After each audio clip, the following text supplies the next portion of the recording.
The ജേർണലിസ്റ്റിലേക്ക് വിനാശകാലെ വിപരീത ബുദ്ധി എന്നൊരു ചൊല്ലുണ്ട് മലയാളത്തിൽ. കഴിഞ്ഞ 2 മാസത്തെ ഇസ്രായേലിൻ്റെയും അമേരിക്കയുടെയും കാട്ടിക്കൂട്ടലുകൾ കാണുമ്പോൾ അതുതന്നെയാണ് പറയാൻ തോന്നുന്നത്. ആ ചൊല്ല് അന്വർത്ഥമാകുന്നു എന്നു തന്നെയാണ് കാണേണ്ടത്.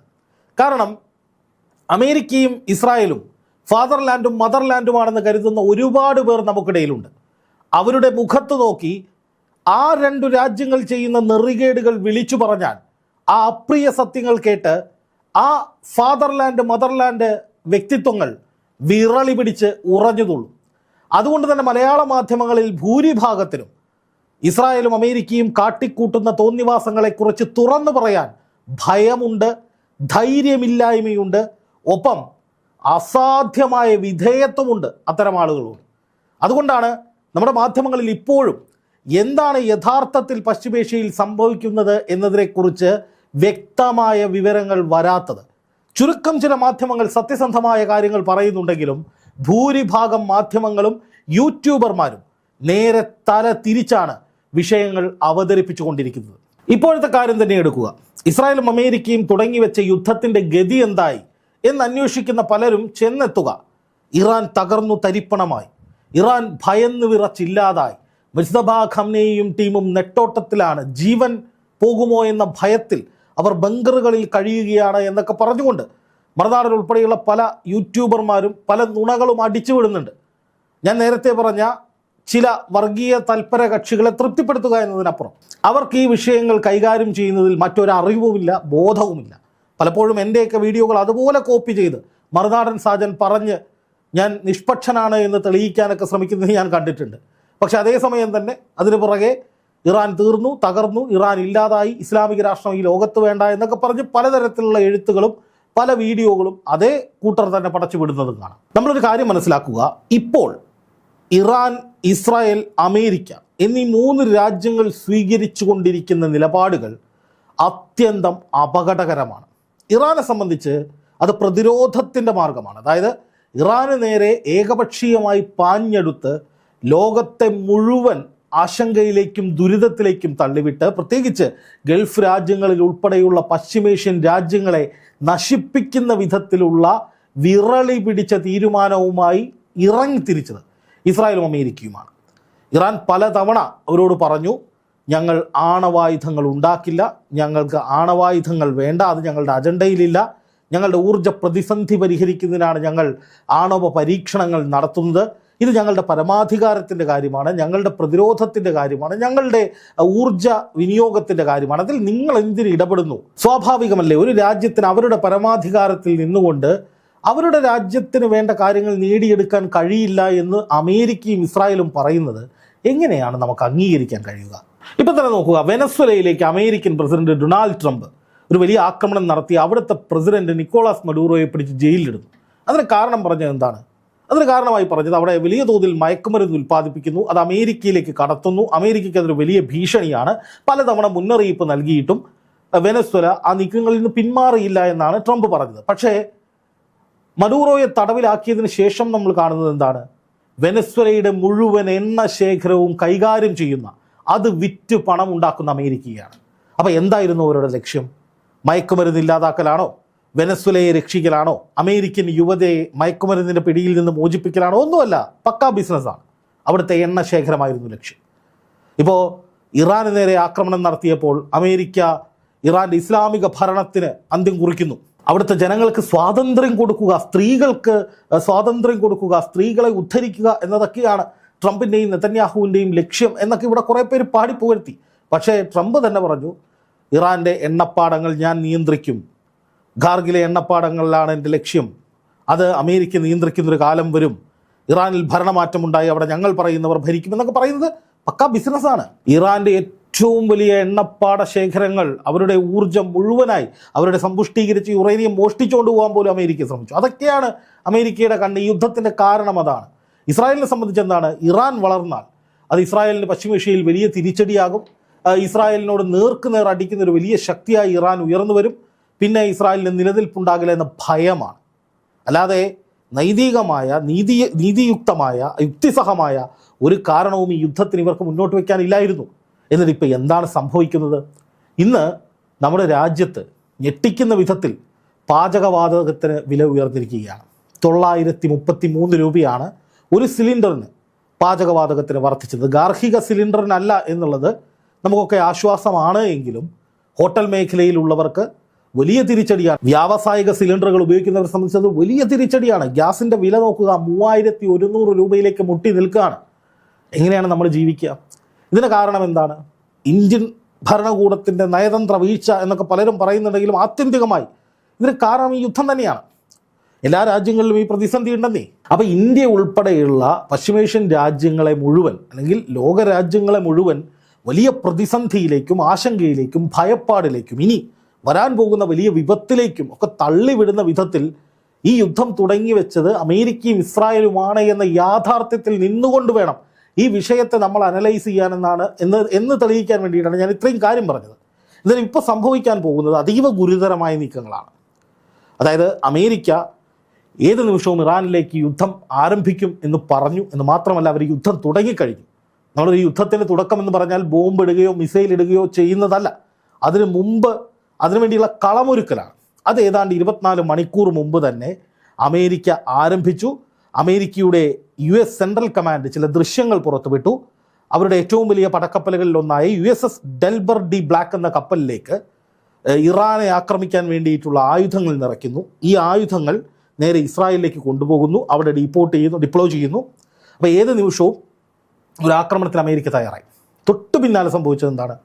ഇസ്രായേൽ പ്രധാനമന്ത്രി ബെഞ്ചമിൻ നെതന്യാഹു പറയുന്നു, ഏത് നിമിഷവും ഞങ്ങൾ ഇറാന് നേരെ ആക്രമണം നടത്തുമെന്ന്. അർത്ഥശങ്കയ്ക്കിടയില്ലാത്ത വിധത്തിലാണ് പറയുന്നത്. ദാ ഇപ്പോൾ അൽ ജസീറ പുറത്തുവിട്ടിരിക്കുന്നൊരു വാർത്ത, രാത്രിയോടെ പുറത്തു വന്നിരിക്കുന്ന വാർത്ത നോക്കുക. ഇറാൻ തിരിച്ചടിക്ക് സജ്ജമായിരിക്കുന്നു എന്നാണ് പറയുന്നത്. A senior official of the Islamic Revolutionary Guard Corps said any new US attack on Iran, even if limited, would usher in long and painful strikes on its regional positions. Iranian media reports, quoting the Aerospace Force commander Majid Mousavi said, "We have seen what happened to your regional base. We will see the same thing happen to your warship." എന്നാണ് പറയുന്നത്. അതായത് രണ്ട് കാര്യങ്ങളാണ്. ഒന്ന്, IRGCയുടെ പ്രതികരണമായി വരുന്നു, ഞങ്ങൾക്ക് നേരെ ഏതെങ്കിലും തരത്തിലുള്ള ഒരു ആക്രമണം നിങ്ങളുടെ ഭാഗത്ത് നിന്നുണ്ടായാൽ അതിശക്തവും വേദനാജനകവും ഭയാനകവുമായ തിരിച്ചടി നിങ്ങൾക്കുണ്ടാകും. അതിനുവേണ്ടിയുള്ള നീക്കങ്ങൾ തുടങ്ങിയിട്ടുണ്ട്. കഴിഞ്ഞ 24 മണിക്കൂറിനിടെ ഇറാൻ ശക്തമായി തിരിച്ചടിക്കാനുള്ള സജ്ജീകരണങ്ങൾ ഒരുക്കുകയാണ്. റോയിറ്റേഴ്സ് അടക്കമുള്ള മാധ്യമങ്ങൾ പറയുന്നത് ഇറാൻ്റെ ഡ്രോണുകൾ പലയിടങ്ങളിലും വിസിബിൾ ആകുന്നുണ്ട്. ഹോർമൂസ് കടലെടുക്ക്, അതുപോലെ തന്നെ USൻ്റെ പടക്കപ്പലുകൾ വന്നാൽ അതിനെ ആക്രമിക്കാൻ വേണ്ടിയുള്ള പ്രദേശങ്ങൾ തുടങ്ങിയവയിൽ ഇറാൻ്റെ മിസൈലുകൾ, ഇറാൻ്റെ ഡ്രോണുകൾ തുടങ്ങിയവയൊക്കെ ഇറാനും സജ്ജമാക്കി. അതായത് യുദ്ധം തുടങ്ങി എന്ന് തന്നെ പറയാം. അതായത് ഈ അർദ്ധരാത്രിയിൽ അല്ലെങ്കിൽ കഴിഞ്ഞ 24 മണിക്കൂറായി ഇറാൻ അതിശക്തമായ തിരിച്ചടിക്ക് വേണ്ടിയിട്ടുള്ള സജ്ജീകരണങ്ങൾ ഒന്നൊന്നായി നടപ്പാക്കുന്നു എന്നാണ് പറയുന്നത്. ഇറാൻ്റെ IRGCയുടെ കമാൻഡൻറ്റ് അടക്കമുള്ള ആളുകൾ അത് ആവർത്തിച്ച് പറയുകയാണ്. അതിൽ തന്നെ മജീദ് മൗസവി എന്ന് പറയുന്ന അവരുടെ എയ്റോസ്പേസിൻ്റെ കമാൻഡൻറ്റ് പറയുന്നത് നോക്കുക, അമേരിക്കയുടെ സൈനിക കേന്ദ്രങ്ങൾ, ഗൾഫിലെ സൈനിക കേന്ദ്രങ്ങൾക്ക് സംഭവിച്ചത് അത് അമേരിക്കയുടെ പടക്കപ്പലുകൾക്കും സംഭവിക്കും. അതായത് അടിച്ചത് നിവർത്തി കളയും. അമേരിക്കയുടെ സൈനിക കേന്ദ്രങ്ങൾ തകർത്തതുപോലെ അമേരിക്കയുടെ പടക്കപ്പലും തകർക്കും. അതിൻ്റെ അർത്ഥം US കപ്പലുകൾ നിന്ന് കത്തുമെന്ന് തന്നെയാണ്. ഇപ്പോൾ ഈ US കപ്പലുകൾ എവിടെയാണുള്ളത്? ഇസ്രായേലിലാണ്. അവിടെ നിന്ന് ഇസ്രായേലിൻ്റെ സഹായത്തോടു കൂടി അല്ലെങ്കിൽ ഇസ്രായേലിൻ്റെ ബാക്കപ്പോടു കൂടി ഇറാനെ ആക്രമിക്കാനുള്ള നീക്കമാണ് അമേരിക്കയും ഇസ്രായേലും ചേർന്ന് നടത്തുന്നത്. അതിൻ്റെ അർത്ഥം ഇറാൻ തിരിച്ചടിക്കുമ്പോൾ ഇസ്രായേലിന് നേരെയും തീതുപ്പുന്ന വിധത്തിൽ, തീമഴ പെയ്യിക്കുന്ന വിധത്തിലുള്ള ആക്രമണങ്ങൾ ഉണ്ടാകും. അതായത് ഈ യുദ്ധം തുടങ്ങിയ സമയത്ത് നമ്മൾ കണ്ടതുപോലെയുള്ള വലിയ ആക്രമണങ്ങൾ ഗൾഫ് മേഖലയിലേക്കും ഗൾഫിലെ അമേരിക്കൻ സൈനിക കേന്ദ്രങ്ങളിലേക്കും ഗൾഫിലെ റിഫൈനറികൾ അടക്കമുള്ള ഒരു ഘട്ടം കടന്നാൽ, അതായത് ഇറാന് നേരെ അതുപോലുള്ള ആക്രമണങ്ങൾ അമേരിക്കയും ഇസ്രായേലും നടത്തിയാൽ ഈ പറയുന്ന ഗൾഫ് മേഖലയിലെ എണ്ണപ്പാടങ്ങളും അതുപോലെ തന്നെ ഓയിൽ റിഫൈനറികളും അടക്കമുള്ള കേന്ദ്രങ്ങൾ ഇറാൻ വീണ്ടും ടാർഗറ്റ് ചെയ്യും. അതുപോലെ തന്നെ ഇസ്രായേലിന് നേരെയുള്ള വലിയ ആക്രമണങ്ങൾ ഗൾഫ് മേഖലയിലേക്കും ഇസ്രായേലിലേക്കും ഒരുപോലെ ആക്രമണങ്ങൾ കടുപ്പിക്കുന്ന സാഹചര്യം ഇറാൻ ഉണ്ടാക്കും എന്ന് തന്നെയാണ് പറയുന്നത്. അതുപോലെ തന്നെ ഹോർമൂസ് കടലിടുക്കിലുള്ള കപ്പലുകൾക്ക് നേരെയും ഇറാൻ ആക്രമണം നടത്തും. അതായത് ഈ അർദ്ധരാത്രിയിൽ അല്ലെങ്കിൽ ഇപ്പോൾ കഴിഞ്ഞ അർദ്ധരാത്രിയിൽ വലിയ സന്നാഹങ്ങൾ ഇറാൻ ഉണ്ടാക്കിയിരിക്കുന്നു അല്ലെങ്കിൽ വിന്യസിച്ചിരിക്കുന്നു. യുദ്ധം തുടങ്ങുന്ന വിധത്തിലേക്ക്, ഗൾഫിനെ വിറപ്പിക്കുന്ന വിധത്തിലേക്കുള്ള ഉഗ്രനീക്കം ഇറാൻ്റെ ഭാഗത്തു നിന്നുണ്ടായിരിക്കുന്നു. അങ്ങനെ വന്നാൽ കഴിഞ്ഞ 2 മാസം ഉണ്ടായിരുന്നൊരു വലിയ യുദ്ധത്തിൽ ആദ്യഘട്ടത്തിൽ മാത്രമാണ് വലിയ തോതിലുള്ള പ്രത്യാക്രമണങ്ങൾ ഉണ്ടായത്. ആ സമയത്താണ് വലിയ നാശനഷ്ടങ്ങൾ ഗൾഫ് മേഖലയിലായാലും ഇറാനിലായാലും ഇസ്രായേലിലായാലും അമേരിക്കയുടെ സൈനിക കേന്ദ്രങ്ങളിലായാലും ഒക്കെ ഉണ്ടായത് ആദ്യഘട്ടത്തിലെ ആ കൂട്ടപ്പൊരിച്ചിലാണ്. ആ സമയത്തുണ്ടായതുപോലെയുള്ള അതിതീവ്രമായ യുദ്ധത്തിലേക്കാണ് കാര്യങ്ങൾ പോകുന്നത്. തുടങ്ങിക്കഴിഞ്ഞു എന്ന് തന്നെ പറയാം. ഇരു കൂട്ടരും റെഡിയാണ്. ഉടൻ തന്നെ ആക്രമണങ്ങൾ ഉണ്ടാകും, ഒരു സംശയവും വേണ്ട. അപ്പോൾ ഇനി അതിനിടയിൽ ഇറാൻ ചില നിർദ്ദേശങ്ങൾ പാകിസ്ഥാന് നൽകി എന്ന് പറഞ്ഞുകൊണ്ട് വാർത്തകൾ വരുന്നുണ്ട്. അർദ്ധരാത്രിയോടുകൂടി തന്നെ ഇത്തരം യുദ്ധനീക്കങ്ങൾ നടത്തുമ്പോൾ തന്നെ ഇറാൻ ഞങ്ങളുടെ ഭാഗത്തല്ല കുഴപ്പം എന്ന് പറയാൻ വേണ്ടി തന്നെ പാകിസ്ഥാന് ചില നിർദ്ദേശങ്ങൾ കൊടുത്തിട്ടുണ്ട്. അതായത് നഷ്ടപരിഹാരം ലഭിക്കുന്നത് അടക്കമുള്ള, ഞങ്ങൾക്ക് നഷ്ടപരിഹാരം വേണം, ഞങ്ങൾക്ക് മുന്നോട്ട് പോകാനുള്ള എല്ലാ ഉപരോധങ്ങളും നീക്കി ഞങ്ങൾ സ്വതന്ത്രമായി മുന്നോട്ട് പോകാനുള്ള സാഹചര്യം ഉണ്ടാക്കണമെന്നതടക്കം ഒരു വെടിനിർത്തലിലേക്ക് കാര്യങ്ങളെ കൊണ്ടുപോകാനായിട്ടുള്ള പല നിർദ്ദേശങ്ങളും ഇറാൻ കൊടുത്തിട്ടുണ്ട്. അപ്പോൾ ഇറാൻ വെടിനിർത്തൽ ഈ പറയുന്ന ചർച്ചകളുമായി സഹകരിക്കുന്നുണ്ടോ എന്ന് ചോദിച്ചാൽ സഹകരിക്കുന്നുണ്ട്. പക്ഷേ നിലപാടിൽ നിന്ന് വിട്ടുവീഴ്ച ചെയ്തുകൊണ്ട് അമേരിക്കയുടെ കാലിൽ വീണുകൊണ്ട് അമേരിക്കയോട് കെഞ്ചിക്കൊണ്ട് അമേരിക്കയോട് ഏതെങ്കിലും തരത്തിൽ ദയ വേണം അല്ലെങ്കിൽ ഞങ്ങളെ രക്ഷിക്കണേ എന്ന് പറഞ്ഞുകൊണ്ട് വിലപിച്ചുകൊണ്ട് ഒരു ഒത്തുതീർപ്പിന് ഇറാൻ തയ്യാറല്ല. അതാണ് ഇപ്പോൾ സംഭവിക്കുന്നത്. അപ്പോൾ സ്വാഭാവികമായിട്ടും ഈ അർദ്ധരാത്രിയിൽ വലിയ സന്നാഹങ്ങൾ ഇറാൻ ഇറക്കുകയും ഗൾഫ് മേഖലയിൽ വലിയ ആശങ്ക പടരുകയും ചെയ്യുന്ന വിധത്തിൽ. കാരണം ട്രംപ് പറയുകയാണ് ഞങ്ങൾ ആക്രമിക്കും, ഇസ്രായേലും പറയുകയാണ് ഞങ്ങൾ ആക്രമിക്കും, ഇറാൻ പറയുകയാണ് ഞങ്ങൾ തിരിച്ചടിക്കും, നിങ്ങൾ പരിമിതമായ ഒരു ആക്രമണം നടത്തി ഞങ്ങളെ പേടിപ്പിച്ചിട്ട് ഏതെങ്കിലും തരത്തിലൊരു കരാറിൽ ഒപ്പിട്ടിട്ട് പോകാനാണെങ്കിൽ ഞങ്ങളതിനെ സമ്മതിക്കില്ല, അതിശക്തമായി ഞങ്ങൾ അടിക്കും എന്ന് തന്നെ ഇറാൻ പറയുമ്പോൾ യുദ്ധം തുടങ്ങിക്കഴിഞ്ഞു, അതിൻ്റെ എല്ലാ സാധ്യതകളും തുടങ്ങിക്കഴിഞ്ഞു. അപ്പോൾ അത് ഗൾഫിന് വലിയ ഭയമുണ്ടാക്കുന്നുണ്ട്. കാരണം ഹോർമൂസ് അടഞ്ഞു കിടക്കുകയാണ്.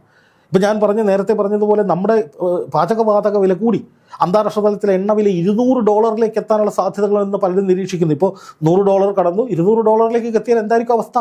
അപ്പോൾ അത് ഇന്ത്യയെ മാത്രമല്ല സകല രാജ്യങ്ങളെയും ഇത് ബാധിക്കും. എന്നിട്ടും അമേരിക്കയും ഇസ്രായേലും ചെയ്യുന്നത് മുഴുവൻ ശരിയാണെന്ന് ഇവിടെ കിടന്ന് കുറേ പേര് പറയുമ്പോൾ അവരോട് പുച്ഛവും സഹതാപവും മാത്രമേ ഉള്ളൂ.